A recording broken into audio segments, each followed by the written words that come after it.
Good evening. Tonight, the small town of Mora in northern Mexico is preparing to bury their loved ones, with the first funeral taking place tomorrow morning. News specialist Dan Rascone is the only Utah reporter there and has an exclusive report on the intense military presence that's now coming to town. Dan? From northern Mexico, yes, a completely different scene out here as police and military officers everywhere you look, rifles drawn, machine guns drawn. But even with all of this security out here, people still telling me they just don't feel safe in La Mora anymore. It's called La Mora. A small northern Mexico town. Mora is mulberry. Once filled with optimism. Now under heavy military guard, as this community of about 800 people deal with the tragic loss of their loved ones. 3 mothers and 6 children, all brutally murdered. I feel like my heart's ripped out.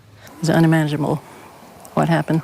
This is the road right here that the families were on, the road to Chihuahua, out in the middle of nowhere. And right over here, the gruesome site. This is where the women and children were slaughtered, burned, and shot to death.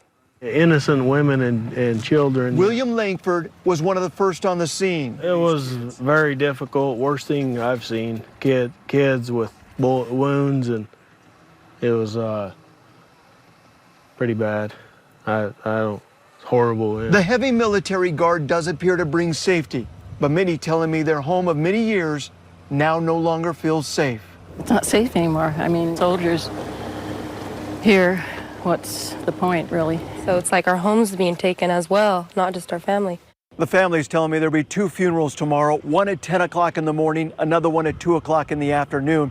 But even with some of these families staying here for years, they still are questioning whether or not they want to continue to live here. In northern Mexico, I'm Dan Rascone for KSL 5 News.